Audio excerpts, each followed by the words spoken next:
Amigos, ¿cómo están? Bienvenidos nuevamente a mi canal. Soy peruano y soy investigador independiente de los auténticos enigmas de la historia y la arqueología. Estoy haciendo este video para responder de la mejor manera posible todas las preguntas que se hacen con respecto a geopolímeros, concreto inca o superconcreto andino. En otras palabras, a esta fórmula desconocida que, y siempre lo he dicho, entre comillas, una planta la lograba ablandar, es decir, una fórmula química. Esto ha quedado en la tradición oral, es decir, en la memoria colectiva de muchas personas y en la memoria colectiva de los Andes. Es por eso que recibo, créanme, varios correos electrónicos de personas que me dicen que sus padres o ellos mismos o abuelos fueron testigos del hallazgo de un ceramio en las cuales el líquido, al vertirlos en la piedra o al caerse o romperse, este procedía prácticamente a ablandarlos.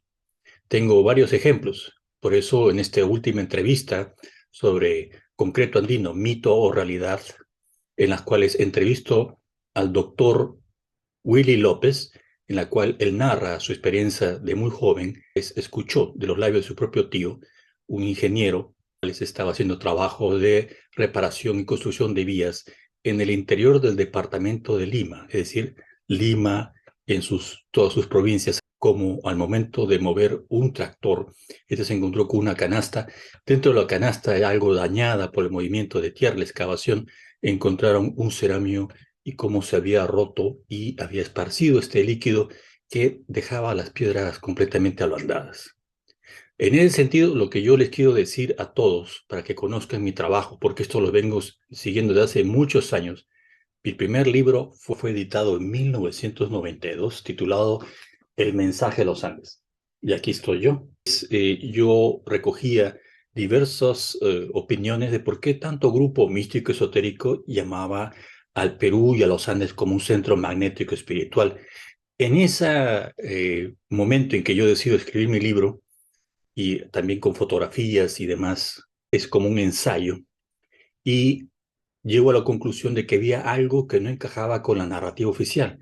Estas son las arquitecturas megalíticas y esos cortes imposibles y esas evidencias que existen de que hubo, de alguna forma u otra, quizás ya no se encuentren nunca, quizás se encuentren algún día con la ayuda de la tecnología, una suerte de herramientas que están prácticamente desaparecidas, pero que eran capaces de cortar hasta con cortes milimétricos piedras como la de ahorita, el granito, la caliza y otros, tal como se ve, y lo ve toda persona, sea por videos o presencialmente, cuando visita Cusco y toda la región andina, incluyendo Tiahuanaco y obviamente Pumapunku. Luego mi segundo libro, ya en el 2005, fue Dioses del Pasado, Enigmas de la Arquitectura Inca. Ya comencé a tener información sobre Joseph Davidovich. Por eso voy a dejar aquí abajo en la caja de descripción, si no le va a ser difícil comprender todo esto, porque es mucha información y son información producto de años. Y estas entrevistas realizadas a Joseph Davidovich, al geólogo peruano Luis Guamán, que trabajó para el Instituto Geopolymer Institute, cuyo director es Joseph Davidovich, en Pumapunku. Las dos entrevistas realizadas al geofísico ruso Andrei Berianov, la persona que en el 2012 hizo las investigaciones y tomó 30 muestras de diversas partes y sectores de Sacsayhuamán, los envió a un instituto en Rusia y dieron con el resultado, es un reporte técnico en las cuales se dice que la caliza no era la misma piedra que era extraída de las canteras. Así que si quieren entender un poco más este trabajo que ha sido a través de años, que ha costado esfuerzo conseguir estas entrevistas, que a veces no es fácil, que ha llevado a toda esta investigación a través de los años, van a encontrar los videos en la área de la descripción para así poder entender mejor. Les recomiendo que lo vean. O sea, no son videos de 10 minutos, ni de 15, ni de 30, son videos de 1 hora y un poco más. Y el de Andrei Berenov es de 2 partes, porque quedaron muchas preguntas por responder, a quien le agradezco mucho a Andrei tener la paciencia infinita. Para los que no saben, Andrei tiene también familia en el Perú y ha vivido muchos años en el Perú. O sea, él quiere mucho, siendo un extranjero, a nuestro país. Haciendo este aparte, voy a comenzar a responder las preguntas más recurrentes para así, de la mejor manera posible, compartirlas con todos ustedes y que también tengan una mejor idea de todo esto.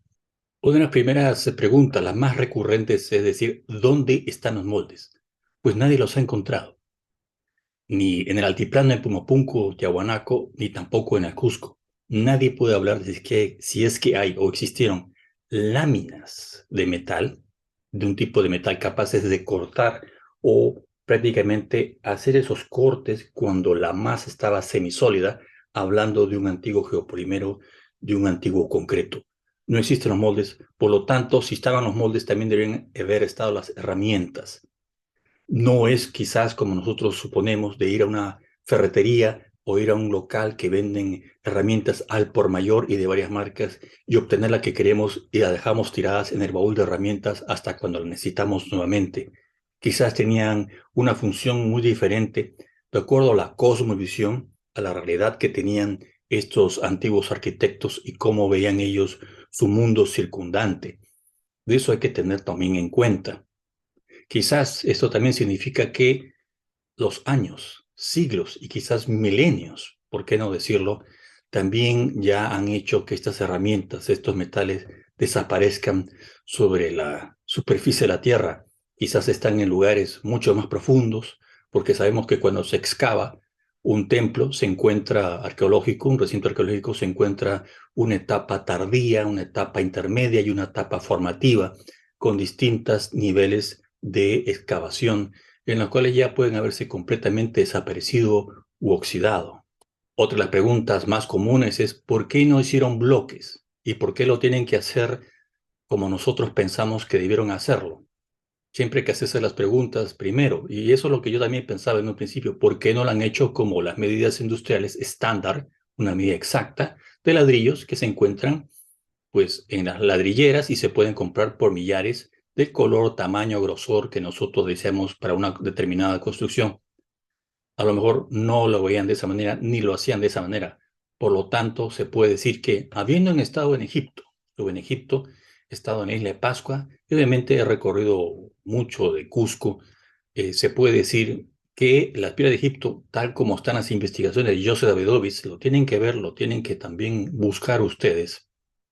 Llegó a la conclusión de que, y lo ha demostrado en videos, lo ha demostrado cómo hacer réplicas de las piedras que se quedan completamente juntas con el geopolímero que él ya ha patentado. Y pensar y decir que Joseph Davidovich es un fraude es realmente demostrar el nivel de pensamiento que uno tiene o simplemente no entender nada o no hacer el esfuerzo para entender este interesante tema. Señor Davidovich es un científico que ha sido otorgado por la nación francesa por méritos distinguidos la Orden de Caballero.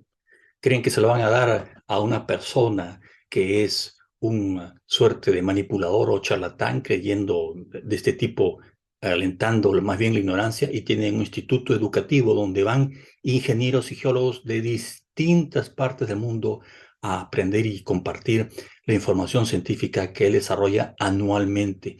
Esto lo ha venido haciendo desde hace más de 20 años porque yo recibo los briefings y las informaciones de las actividades del Geopolymer Institute por correo electrónico.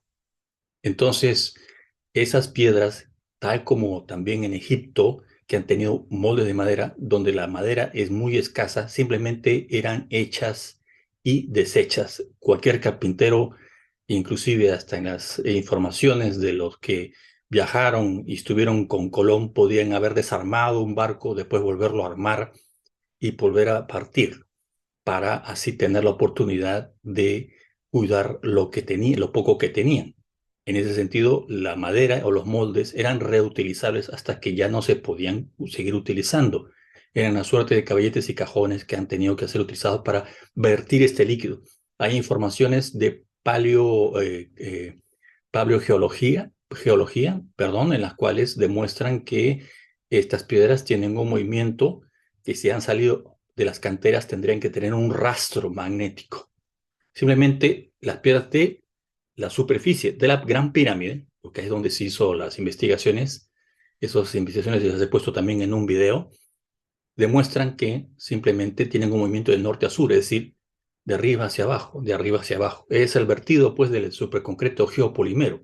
De la misma manera, las cantidad de piedras, aproximadamente 3 millones, entre 2 a 3 toneladas, que cubren la parte exterior de la Gran Pirámide, o las 3 pirámides, Keops, Kefren y Miserinos o Miquerinos en Egipto, tienen pues una medida irregular, no son estándar. De la misma manera, si ustedes han ido al templo de Coricancha en el Cusco, a miles de kilómetros de distancia de Egipto, van a poder ver, apreciar a simple vista que las piedras tienen una distinta medida.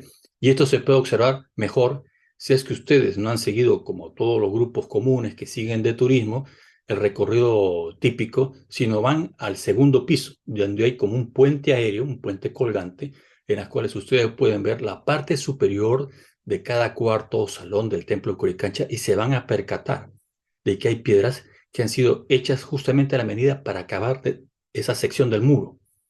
Y eso es la facilidad con la que podían hacer las piedras. Tenían una técnica, un concurso de técnicas que realmente desconocemos. Al momento, lo que sí sabemos al momento es que esto, todo apunta, todo indica, es un concreto. Esto están en las entrevistas a Joseph Davidovich, vuelvo a repetir, a Luis Guamán, y las dos entrevistas, primera y segunda parte, al geofísico ruso Andrei Viranov, que están debajo en la cajita de descripción. Tienen que verlas para entender mejor todo este fascinante y complejo tema.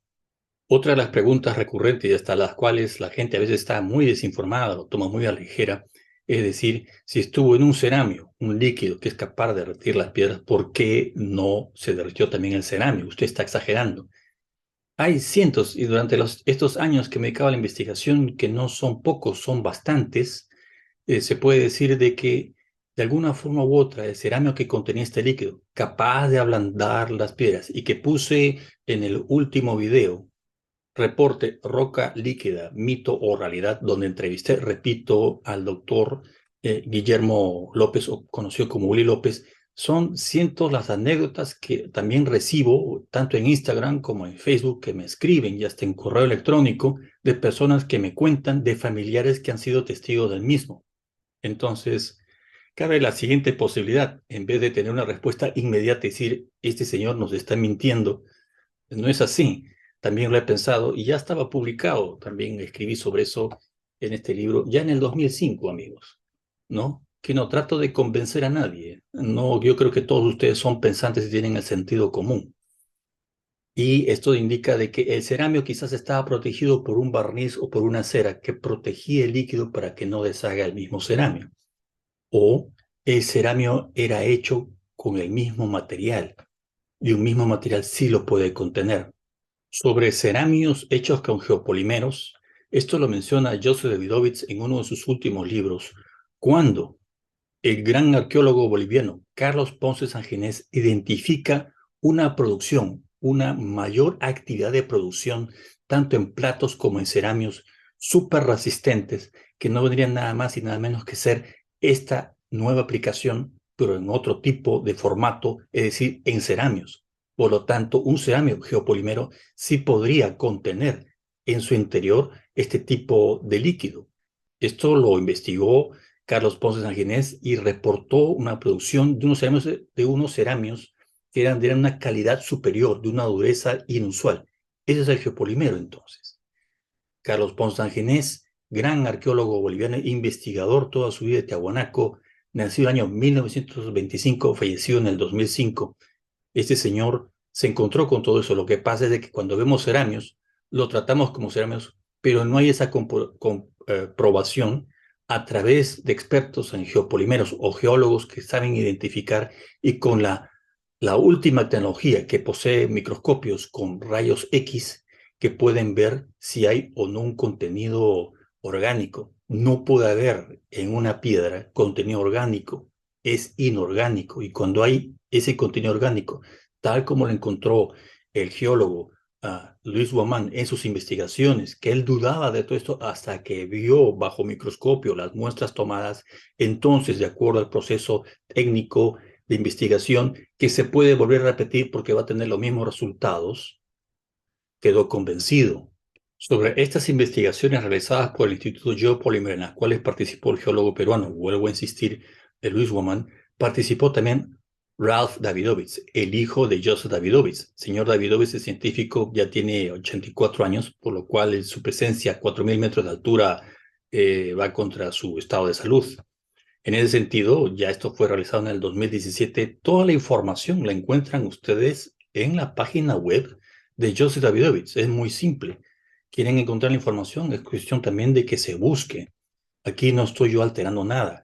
Antes de la entrevista con Joseph Davidovich, tuve 2 comunicaciones vía Zoom con él, en las cuales él ya sabía de mi persona porque yo le había escrito sobre información de uso de la arqueometría, es decir, instrumentos que sirven para la arqueología, en una conferencia realizada el año 86 en Hoboken, New York, en las cuales participó con un antropólogo peruano, que este antropólogo peruano estaba haciendo una beca en Francia, conversó con él de que él había visto a chamanes de la zona central andina, de la zona Huanca de Huancayo, zona central andina, en las cuales vio cómo amasaban las piedras. Entonces, se importó prácticamente una idea que él ya venía investigando desde Egipto. La cosa es esta, de acuerdo a Davidovich, presten atención, y es que él cree que, y lo ha confirmado, en las investigaciones realizadas en Pumapunku, que es un concreto orgánico, en donde escuchan con atención también se ha utilizado la toba volcánica. La toba volcánica, que es la ceniza compactada que arroja un volcán cuando está en erupción. Y esa toba volcánica es un poco más fácil, no es una roca, pero tiene todos los ingredientes y propiedades, por decirte, de granito, de diorita y otras piedras. Entonces, echarle un aglomerante, algo que lo aglomeraba, algo que lo hacía viscoso, como un concreto, como una plastelina, tal como dijo el físico ruso Andrei Berianov, tendremos pues ese concreto. Y él sospechaba, porque no pudo hacer, inclusive lo he mencionado un par de veces, Davidovich me invitó a filmar el momento en cual él iba a estar, y su team, el Geopolymer Institute, con un grupo de personas con los microscopios electrónicos portátiles y todo, que poseen rayos X también impresionante, para poder estar presente in situ cuando tomaban las muestras y examinaban las muestras en el Cusco, en un lugar determinado del Cusco. Lamentablemente no se pudo hacer, ese proyecto quedó descartado por la crisis de la pandemia a nivel global. Así sucedió. De lo contrario, Davidovich iba a confirmar, y escuchen con atención amigos, que la misma fórmula que él ya identificó en Egipto para hacer ese geopolímero es la misma que los incas o pre-incas utilizaron en la construcción de estos grandes complejos megalíticos en el Cusco. Por ejemplo, estoy usando de fondo este muro de piedra que están observando aquí, que está a un costado, en un pasaje a un costado de la calle Hatun Rumiyoj, donde está la famosa piedra de 12 ángulos.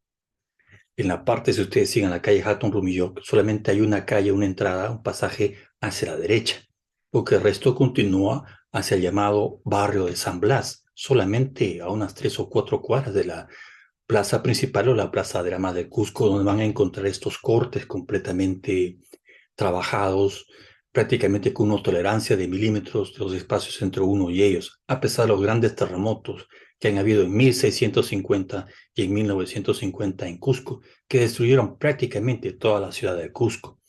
Entonces, lo que tenemos y estamos viendo es producto de toda esta tecnología en las cuales ya no es solamente parte de los arqueólogos que hacen una excelente labor, sino también es parte de los geólogos, es parte de ingenieros de construcción, arquitectos y, por qué no decirlos, y personas que conocen del uso de herramientas de alta precisión que nos pueden dar un punto de vista muy valioso, todas estas disciplinas, todas estas profesiones, para entender mejor una arquitectura poligonal como la que estamos viendo aquí en este fondo, en este presente video.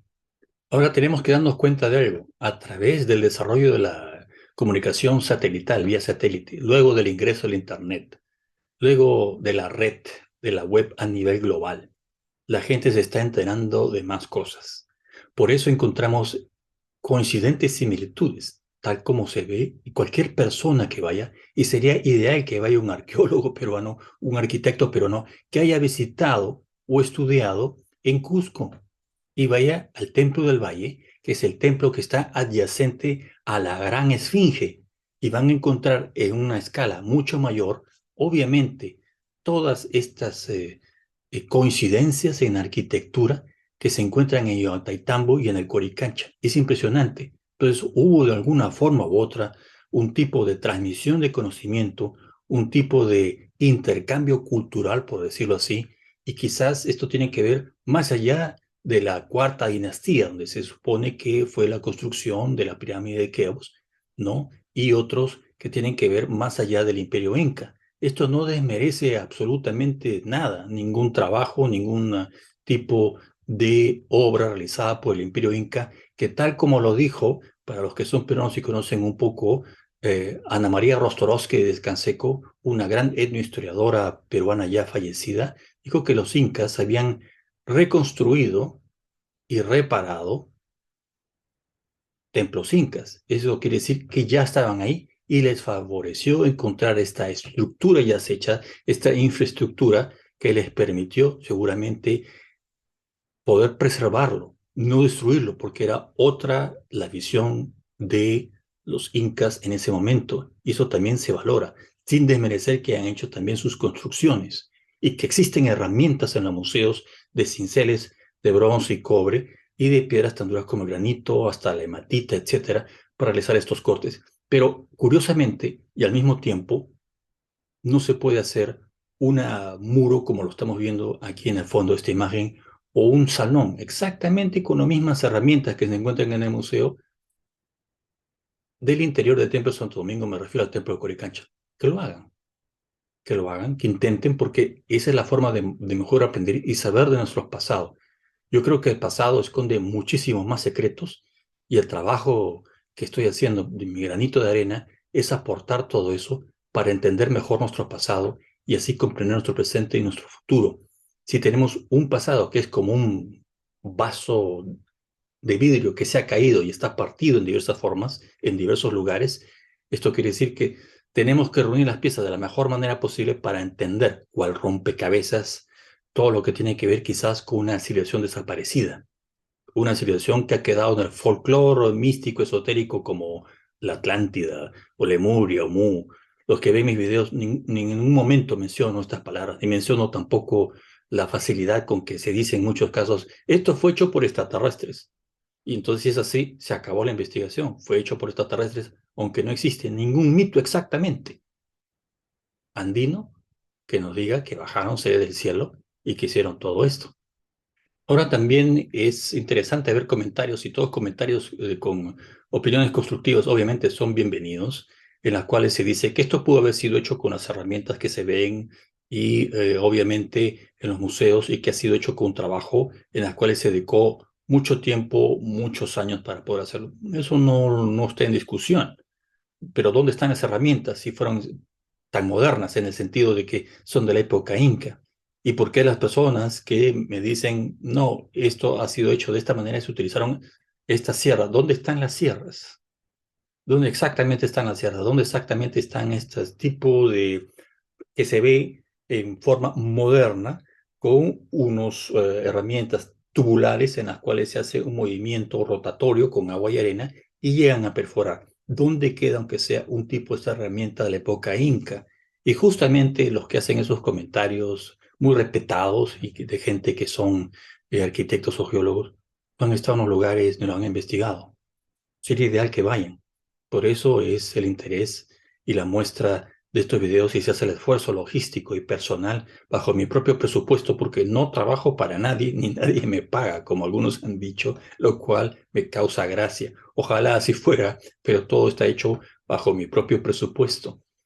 Esas personas que vayan in situ y que investiguen y que también comparen. Por eso soy de la opinión que muchos arqueólogos o arquitectos visiten también Egipto y vean in situ las extrañas, curiosas similitudes que tienen al tener las piedras pegadas exactamente como la tenemos también a kilómetros de distancia en la otra parte del mundo, que es Cusco.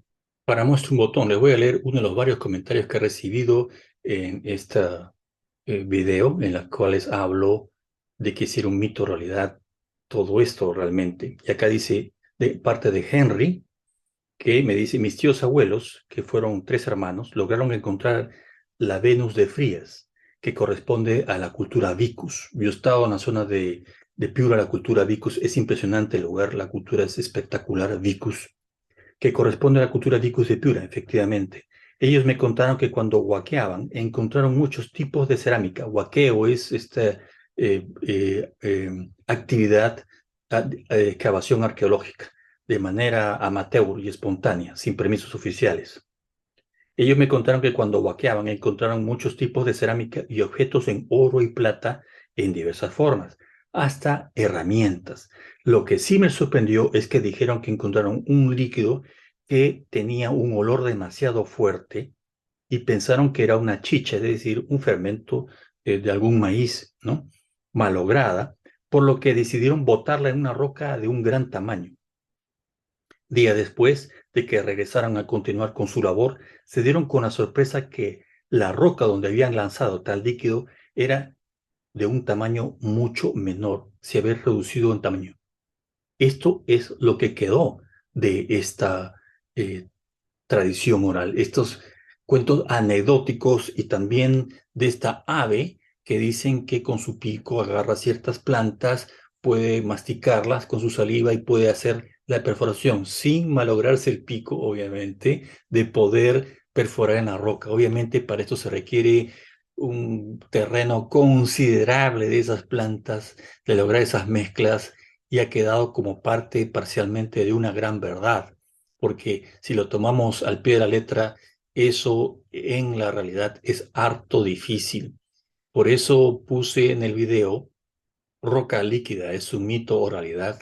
La carátula del libro de Richard Inwards, publicado en 1884 en Inglaterra, en la cual se titula El Templo de los Andes. Lo están viendo en este momento, y aquí también van a ver ahora mismo los párrafos en los cuales Inwards habla con un sacerdote, un vicario local de Tiahuanaco, porque aprendió el castellano y logró comunicarse porque hizo largas investigaciones allí, en las cuales el vicario responde, no son rocas, era un cemento. Y él termina diciendo todo eso, en las cuales no encontró ninguna marca de acción de cincelado, de percusión, porque es por golpeteo y cortes. No es una madera, es una piedra, por tanto ha tenido que dejar una parte de cortes por percusión, por golpes, y eso significa que los ángulos de 90 grados, que son únicos, ese tipo de arquitectura es única, la de Tiahuanaco, en toda América precolombina, por sus superficies planas, sus ángulos interiores de 90 grados, como hemos visto, son imposibles de hacer. Inclusive, las investigaciones del conocido, porque el que lo ha hecho por años también es del arquitecto belga ya fallecido Jean-Pierre Prossen. Él mismo concluye que la herramienta era desconocida y que tuvo que tener un determinado tamaño y prácticamente con una parte de espátula o desarmador para poder tallar así la piedra. Obviamente aquí, si hablamos del hierro o del acero, desconocemos si existen algún tipo de ese tipo de herramientas ocultas, pero sí existen información, yo se lo voy a dar en otro video, de que utilizando metales más duros prácticamente quiebran la piedra. Por lo tanto, esto ha tenido que estar en un estado tipo concreto, tipo plastilina, en un estado semisólido.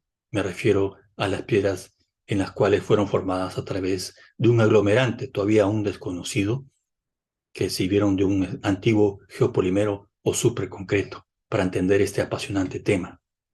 Es por ello que insisto nuevamente que debajo del título o descripción de este video de preguntas que han sido pues escogidas, que son recurrentes sobre este tema, vean las entrevistas a Joseph Davidovich, al geólogo Luis Bomán, que participó en las investigaciones de Pumapunku y Tiahuanaco, a las dos entrevistas al geofísico ruso Andrei Belianov, quien fue el que hizo este reporte técnico, los resultados del año 2012 sobre Saxo-Bowman, en las cuales él mismo dice, ¿no?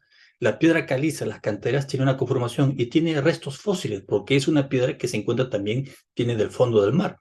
Tiene restos fósiles, tiene una serie de impurezas, y las piedras de Saxo-Bowman son completamente filtradas, son completamente puras, no tienen ningún tipo de interés, han sido trabajadas, molidas, trituradas hasta convertirlas prácticamente como en un polvo o arena. Y así es donde se ha hecho el agua u otro tipo de sustancia aglomerante que desconocemos, que queda como parte de un mito, parte verdad, parte folclórica y de ideas en las cuales un pajarito ha estado cortando con una hierba y se ha hecho todo esto. Entonces, hay que tomarlo por partes, hay que tomarlo con calma, pero eso es lo que realmente significa. Como me dijo André Veranov, y está en las entrevistas, imagínate el trigo con las espigas, las hojas, las ramas y todo, y la harina de trigo. Sigue siendo trigo, pero completamente ya trabajada, prácticamente cernida, colada, filtrada de todo tipo de impureza. Es lo mismo. La piedra caliza, si es del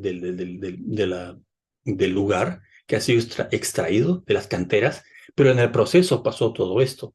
Entonces, la pregunta es, ¿por qué la concentración de arquitectura megalítica con piedra de más de 120 toneladas de peso en toda la América, de Alaska hasta la Patagonia, de ese tipo de construcción y diseño en el Cusco, en Sacsayhuamán? ¿De dónde viene la idea y el diseño? Ahora bien, tenemos que tener en cuenta que en el último video he puesto como título Cusco, evidencias que no quieren investigar tecnología desconocida. Las pruebas son evidentes, las evidencias están allí. Uno de los mejores lugares que le recomiendo a la gente ir es Ollantaytambo, y dentro de Ollantaytambo al sector de la Inca Misana, que está en la entrada pasando las fuentes ornamentales, hay un pasaje y hay un promontorio de piedras que es conocido como el Inca Micena. Allí están los cortes romboides, los cortes tipo parrilla. Dentro de los cortes, hechos con un instrumento desconocido, hay cortes milimétricos. Para hacer un corte milimétrico, tiene que hacerse con una rapidez impresionante, con una pasta, una suerte de aglomerante que haya suavizado la superficie y con una herramienta quizás mucho más simple, pero muy delgada, y de una dureza que es prácticamente superior al bronce o al cobre, puede hacer un corte milimétrico. De lo contrario, eso es imposible. De eso no se habla. Ahí están las evidencias también en la caverna de Chectacaca, que está camino a Sacsayhuamán, que es muy poco visitada y que no hay ninguna monografía, estudio, video por parte de algún estudiantes de universitarios de ingeniería, de geología, de arquitectura, o alguien que conozca de herramientas, del uso de herramientas de alta precisión. Estamos esperando que venga alguien a explicarnos todo eso, o simplemente hay también una omisión o quizás una prohibición de no ir en contra de la narrativa oficial. Los cortes milimétricos y hasta la piedra que está como porcelana, como vitrificación de alta temperatura, sin estar la piedra quemada alrededor. Por lo tanto, ¿es vitrificación a alta temperatura o no? ¿O cómo lograron pulirla? Solamente sectores muy pequeños. ¿O cómo han logrado el ensamblaje de este muro poligonal que se encuentra a un costado, un pasaje de la Piedra de los Ángulos, la calle Hatun Rumiyoj, en el Cusco, solamente a 3 cuadras de la plaza principal del Cusco, y muchas más evidencias de las cuales están siendo dejadas de lado? Entonces, o no se quiere o no se puede investigar, pero yo creo que esto es cuestión de conocerlo porque es parte de un legado, de una cultura, un legado también como su expresión cultural, de un conocimiento tecnológico que quizás perteneció a una cultura mucho más sofisticada y mucho más antigua. De lo contrario, se hubiesen encontrado los moldes, de lo contrario, se hubiesen encontrado las herramientas. ¿No creen ustedes? Ahora bien, espero que comprendan mi insistencia en decirles que debajo de este título de descripción están los enlaces a los videos de las entrevistas al científico Joseph Davidovich, al geólogo peruano Luis Guzmán, que participó en las investigaciones de Pumapunku, las dos entrevistas, primera y segunda parte, al geofísico ruso Andrei Berianov, cuyos resultados del reporte técnico fue entregado a la oficina en ese entonces del Instituto Nacional de Cultura y simplemente se perdió. Así como lo digo, saquen ustedes sus conclusiones. Algo que también quiero recalcar antes que, y espero haber respondido casi todas las preguntas más recurrentes, ¿no? Si se me ha perdido una o no he podido responder a todas, les pido su comprensión y mil disculpas. Una anécdota, ¿no? Voy a compartir un par de anécdotas. Estaba en Ollantaytambo, estaba filmando en la zona de la Incamisana y viendo estos cortes, ¿no? Como han sido extraídos como de cuajo, estos cortes rectangulares que parecen losas de piedra, en un lugar tan pequeño que prácticamente no sé cómo pueden maniobrar ese peso de un par ¿no? de casi media tonelada, casi un cuarto de tonelada, se puede decir. Pero estaba firmando y se me acercó muy gentilmente un señor de cierta edad, dijo que era de Bélgica y que él había ejercido la labor de escultor, había sido escultor durante muchos años y me dijo que esos cortes para haber sido realizados, en el sentido de estos cortes rectangulares, ahí ven unas fotos para ser más gráfico, tuvieron que haber sido hechos de arriba hacia abajo, para poder cortarlos así y poder sacar la losa, extraer la losa como de un cuajo, porque la pared de esos lugares está pulida, tal como se puede observar a simple vista. Los cortes romboides con los cortes milimétricos, las evidencias están ahí, no están las herramientas.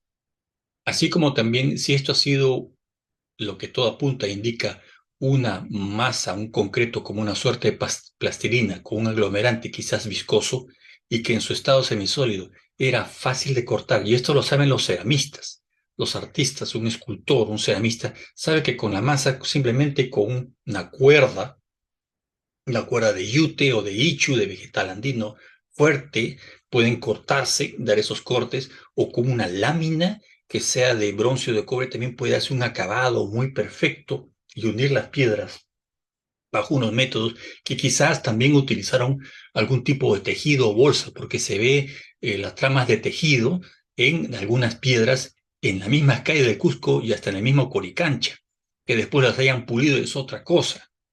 Entonces se asume que ha sido algo más moderno. Yo voy a lo que ha sido algo un poco más antiguo, conocimiento que se perdió, porque ningún cronista y los cronistas españoles que llegaron a Perú en ese entonces no se conocían entre ellos, no intercambiaron información sentados en un cafetín, nada de eso. Simplemente cada uno escribió lo que vio o lo que le contaron, o quizás también hasta les hicieron el cuento. Ahora bien, amigos, esto ha sido todo por el momento para responder sus preguntas y respuestas de la mejor manera posible.